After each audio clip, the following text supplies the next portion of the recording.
오늘은 부자와 나사로라는 제목으로 하나님의 말씀을 함께 나누겠습니다.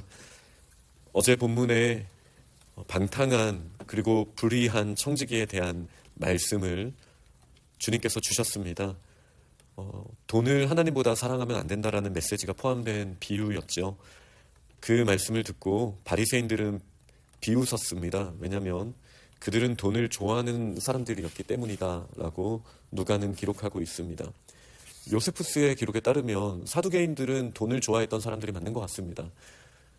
은그릇, 금그릇과 온갖 사치스러운 것이 그 당시 종교적, 정치적 지도자들이었던 사두개인들의 특징이었습니다.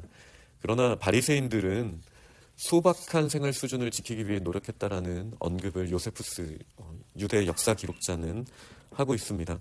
그러나 그들이 소박한 삶을 살았다라는 것이 그들이 꼭 돈을 좋아하지 않았다라는 말로 연결되는 것은 아닙니다. 우리가 돈이 있든 없든 그리고 부유하게 살든 그렇지 않든 우리가 돈을 우선순위로 두면서 그렇게 살 수도 있는 것이죠. 저희 모두에게 하나님보다 만약에 재정을 포함한 이 세상의 물질적인 것이 우선순위에 있다면 저희는 돈을 좋아하는 사람들이라 할 수 있을 것입니다. 예수님께서는 사람들 앞에서 스스로 옳다 하는 자들이나 또 사람들 앞에 높임을 받기 좋아하는 자들은 하나님 앞에서 미움을 받는 것이다 라는 표현을 하셨습니다. 다시 이 미움에 대해서 말하자면 하나님에게 우선순위의 가치를 인정받지 못한다라는 의미로 저희가 이해할 수 있겠습니다. 그러면서 율법의 1.1획도 없어지지 않고 그대로 다 이루어질 것이다 라는 말씀을 하시면서 오늘 비유를 주님께서 주셨습니다. 부자와 나사로 비유죠. 이 비유의 특징적인 점은 예수님이 주신 비유 중에 유일하게 사람의 이름이 기록되어 있다는 거예요. 이 말은 나사로라는 이름을 비유 중에 유일하게 주셨기 때문에 누구에게 그 이름을 주셨는지와 그 이름의 의미가 있다라고 할 수 있겠습니다. 우선 이 나사로라는 이름이 계속 언급되고 있고 그 사람은 거지였습니다. 반면에 이 부자는 이름이 언급되지 않습니다. 나사로는 엘리아살이라는 히브리어 이름의 헬라식 혹은 로마식 표현이었습니다. 엘리에셀은 엘리아살, 엘리에셀 같은 히브리어에서 나온 이름인데요. 이 이름의 뜻은 여호와 하나님께서 나의 도움이시다라는 의미거든요. 그러니까 여호와 하나님이 나의 도움이다라는 소망을 주님께 둘 수밖에 없는 이 이름, 그리고 이 이름은 비유에도 나오지만 예수님이 사랑하는 삼남매의 그 남자 나사로의 이름이기도 하죠. 이 두 인물이 나오는 비유든 역사적 사실이든 이 두 이름이 나오는 공통점은 죽음과 이제 부활에 대한 소망을 우리에게 주시는 말씀의 맥락 가운데 주신다. 이 공통점을 저희가 찾을 수 있겠습니다. 여호와 하나님께서 나의 소망이시다라는 이름의 뜻을 저희가 기억해야겠습니다. 대비가 됩니다. 한 부자가 있는데 이 부자는 방탕한 모습으로 비춰집니다. 굉장히 사치스러운 옷을 입고 있습니다. 그리고 날마다 호화롭게 즐기고 있는 모습으로 그려집니다. 그런데 이 나사로라 하는 한 가지는 온몸에 상처투성이인 채로 버려진 채 그의 대문 앞에 있었다라고 합니다. 그의 소망은 부자의 상에서 떨어진 음식, 잔치를 즐기는 사람들이 즐길 수 없는 버려지는 음식이 소망이었습니다. 그런데 그것으로 배부르려고 하는 그에게 개들이 와서 그의 상처를 핥고 있는 모습이 보여지고 있습니다. 그리고 이제 죽음이 찾아오죠. 나사로의 죽음은 장사 지낸 것이 그려지지 않고 바로 이제 천사들에게 받들려 아브라함의 품에 들어갔다라는 표현과 부자는 장사되었다라는 표현으로 이 세상에서의 끝의 모습까지도 장사되어진 이 부자와 그런 언급이 없는 나사로의 모습으로 대비가 됩니다.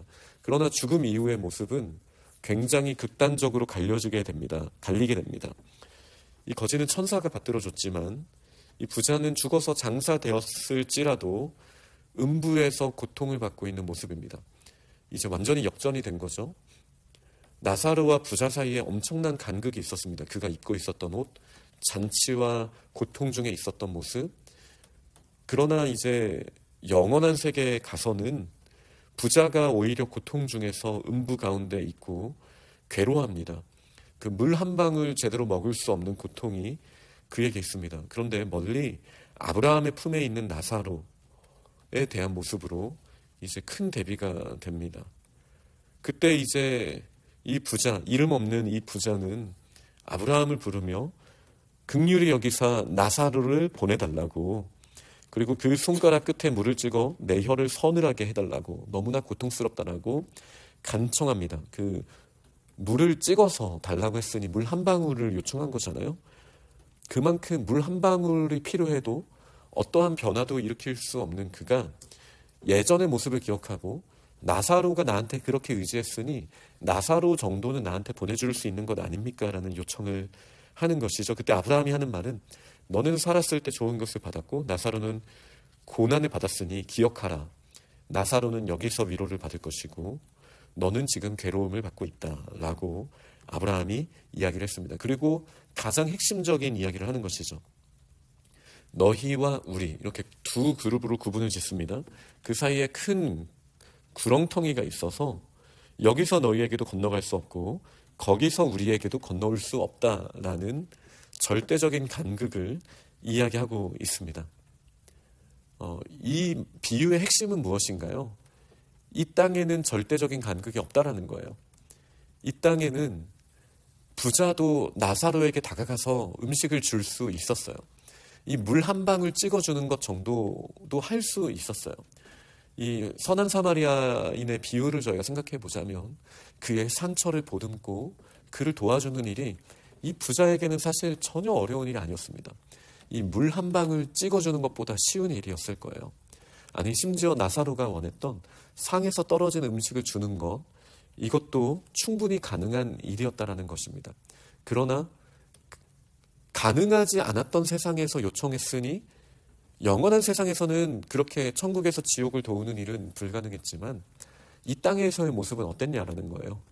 이 땅에서 연약한 자를 품어주고 그리고 그에게 먹을 것을 주고 사랑의 표현을 하는 것, 가능한 세상에서도 안 하고 있지 않냐라는 말씀이 핵심이지 않겠습니까? 천국에 가서는 우리가 변화를 줄 수 있는 일이 없습니다. 천국에서의 칭찬은 거기서 우리가 하나님을 찬양하고 거기서 선한 일을 행한다라는 것이 저희의 상급이 될 수 없습니다. 왜죠? 당연한 일이니까요. 그러나 천국에서의 상급은 무엇입니까? 이 땅에서 우리가 행한 일들은 천국에서의 상급이 될 것입니다. 이 땅에서 당연하지 않은 일을 우리가 하나님 나라의 기준으로 해냈을 때 그것은 하나님이 기억하시고 하나님께서 높여주시는 일이 되는 거예요. 이 땅에서 사람들에게 인정을 받지 못한다 할지라도 우리가 이 땅에서 행한 작은 선한 일이 하나님 앞에서는 큰 상급이 된다라는 것이 저는 이 본문의 핵심이라고 생각합니다. 영원한 세상에서는 우리가 뛰어넘을 수 없는 간극이 있습니다. 그러나 이 땅에서는 없습니다. 심지어 가장 작은 자 나사로조차도 하나님께서 아브라함의 품에 품어주시고 그를 위로하셨으니 본문 비유에는 나오진 않지만 나사로가 없는 가운데 하나님의 영광을 위해 선택한 작은 행실이라도 있지 않았겠습니까? 그리고 그의 이름처럼 여호와 하나님이 나의 도움이심을 인정하는 믿음이 있지 않았겠습니까? 그리고 예수님이 계속 가르쳐 주시는 것처럼 그에게 가난한 마음이 있지 않았겠습니까? 늘 도움이 필요한 기본적인 마음의 상태로 이 땅에서의 삶을 살았기 때문에 자기 의보다는 하나님의 도우심을 더 의지하는 삶을 살지 않았겠습니까? 그러니 우리가 바꿀 수 없는 천국에 대한 다양한 궁금증을 이 비유를 통해서 우리가 가질 수 있겠지만 핵심은 그렇지 않습니다. 이 본문의 핵심은 이 땅에서 주어진 소중한 기회가 아직 저희들에게 열려 있다라는 거예요. 나사로는 그럼 여기에서는 변화를 줄 수 없다라면 나의 가족에게는 나사로를 보내실 수 있는 것 아닙니까? 죽은 자가 살아와서 얘기를 한다면 들을 것입니다라고 했을 때 아브라함은 단호하게 말을 하죠. 모세와 다시 말해 성경과 그리고 그 성경을 해석해 줄 수 있는 선지자들을 통해서 듣지 않는다라면 죽은 자가 살아난다 할지라도 듣는 일은 없다라고 분명히 말씀을 하셨어요.